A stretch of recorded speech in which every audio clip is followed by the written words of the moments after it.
Once upon a time, in a quiet little village at the edge of a forest, there lived a widow and her two daughters.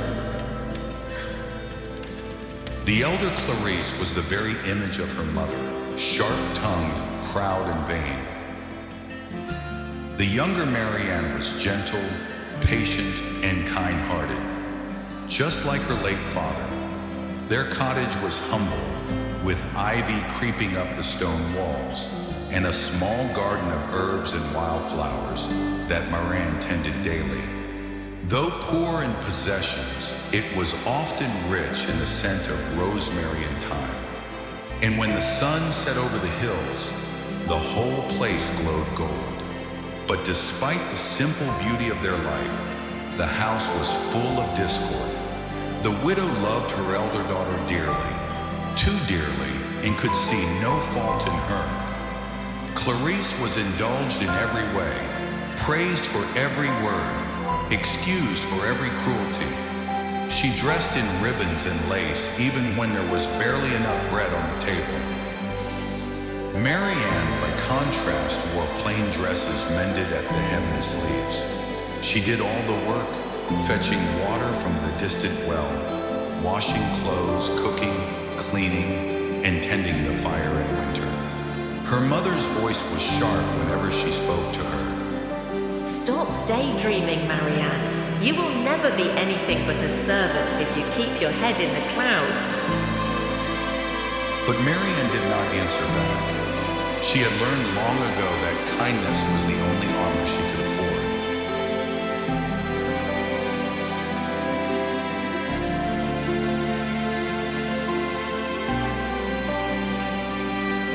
One summer afternoon, the sun was fierce upon the fields and the air shimmered with heat.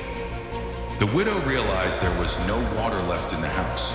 Maryanne, go to the well at once. The one beyond the orchard. It's the freshest. Take the largest jug. Don't dawdle. It was nearly a mile away, and the path wound through dry grass and thickets of briar. But Maryanne said nothing. She lifted the jug, tied a kerchief over her hair, and set off. The air was heavy with the buzzing of bees, and her feet brushed the dust of the path.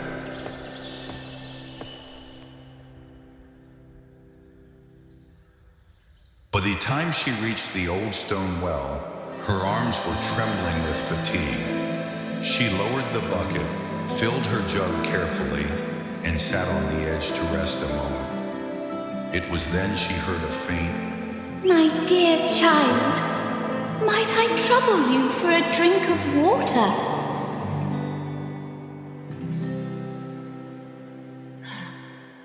"Of course, ma'am.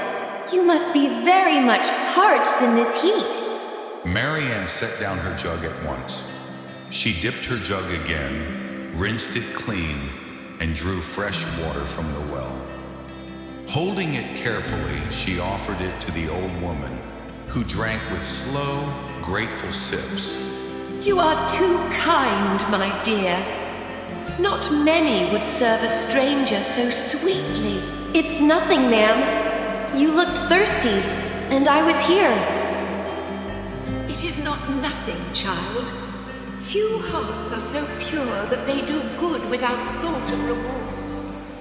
The old woman's eyes gleamed with something ancient and knowing.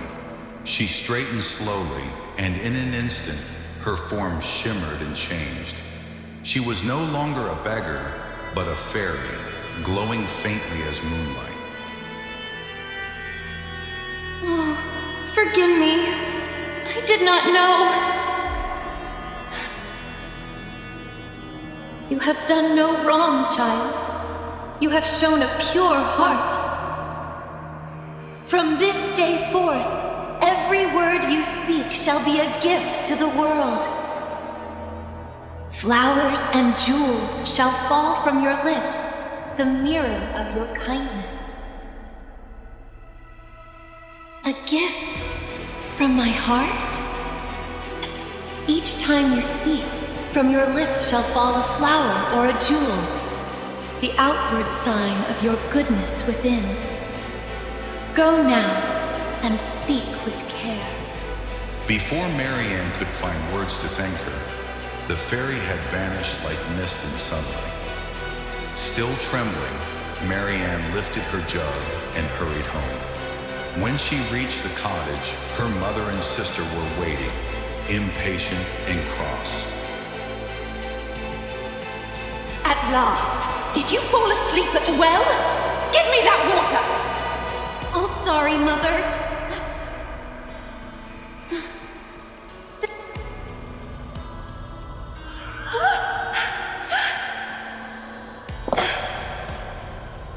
Oh my goodness. Diamonds. Roses. Tell me, child, where did you get them? Maryanne stammered, and as she spoke, more jewels, pearls, sapphires, and delicate blooms fell from her lips. The floor sparkled with them. Clarice gasped. Mother, she's bewitched. Bewitched? Nonsense. This is fortune smiling upon us. Maryanne told the story as best she could, and with every gentle word, more gems tumbled down. Her mother gathered them greedily in her apron, her mind racing with the riches they promised. When Maryanne finished, her mother gripped Clarice's arm. You must go to that well at once. Do exactly as your sister did, and we shall be twice as rich. Clarice was not pleased by this idea. The thought of walking a mile in the sun and fetching water like a servant made her wrinkle her nose. But when she saw the pile of diamonds glittering on the table, she changed her mind. Very well, if it will make you happy. Be polite. Speak kindly to any old woman you meet. Clarice muttered to herself the whole way. The dust clung to her shoes and the heat made her flush with irritation. When she reached the well, she bent to fill her jug. But before she could lift it, a figure appeared beside her. It was again the fairy, though this time she looked not like a beggar, but like a beautiful princess. Clarice stared at her, unimpressed. Good day, madame. Might I kindly have a sip of water? I have not come here to serve strangers. If you're thirsty, draw your own water. You would deny water to one who thirsts? I would deny it to anyone who thinks me a servant. I came here for my own business, not yours. Then you shall be rewarded according to your heart. Clarice blinked, startled, but shrugged. What nonsense! She muttered and began the long walk home.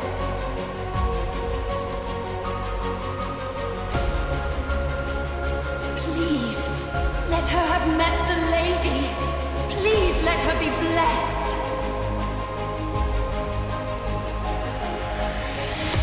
Well, my darling, did you meet her? What did she say? Some old fool asked me for water, but I sent her away. Before she could finish, a toad leapt from her mouth and landed on the floor. Then another and another. The next word brought a snake coiling and hissing.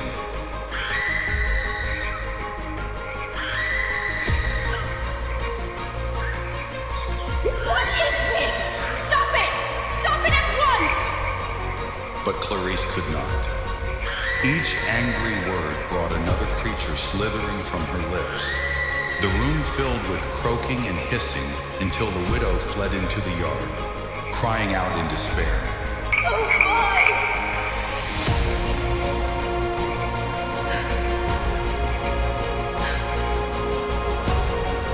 This is your doing!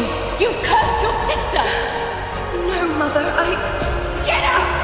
You have brought ruin on your sister and on me! Get out! Get out now! The sun had just begun to set when Maryanne left the house. She walked toward the forest, her eyes wet with tears.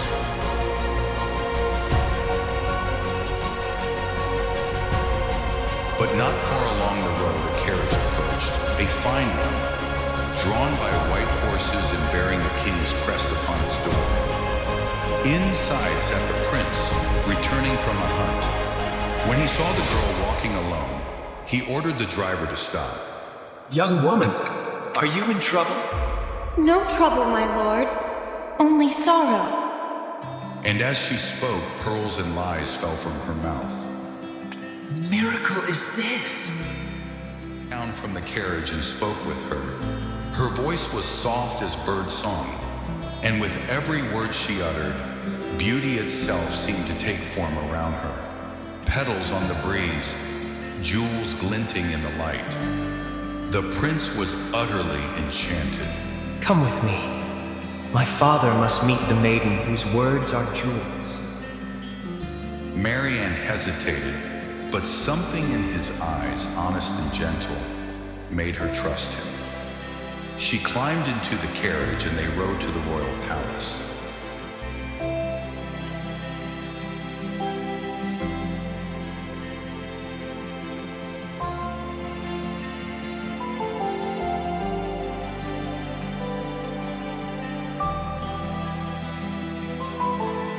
The king and queen received her in the grand hall, and when she curtsied and greeted them, diamonds rolled across the marble floor. The courtiers gasped, and the queen's eyes widened. The court erupted in whispers. Such grace, such modesty. Surely heaven has blessed you.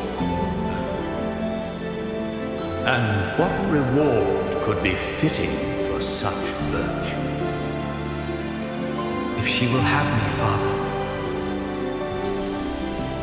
let that be her reward.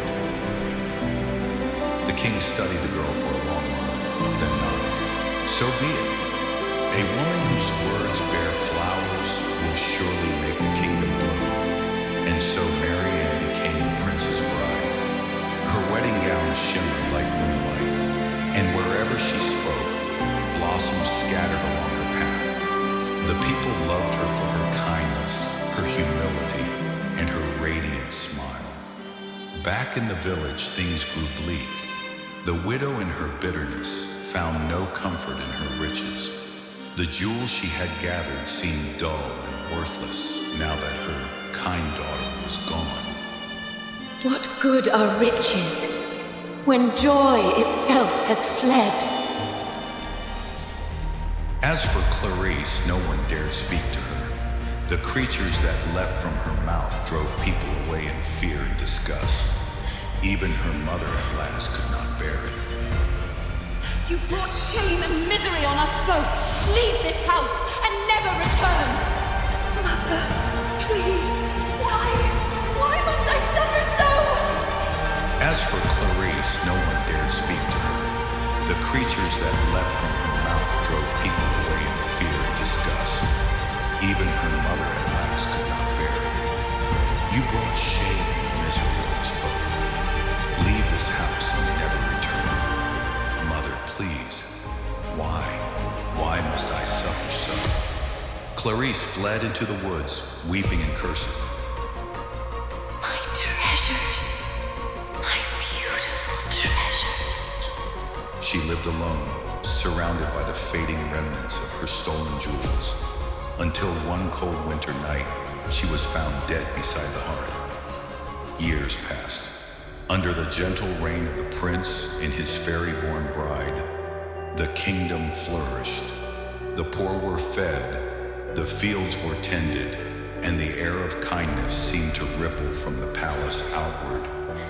Whenever the queen spoke, her words brought light and joy, as if the magic of her gift had spread beyond jewels and flowers to touch the hearts of all who heard her. You've changed this land, my love. Not I alone. Kindness spreads like sunlight. It warms every heart it touches.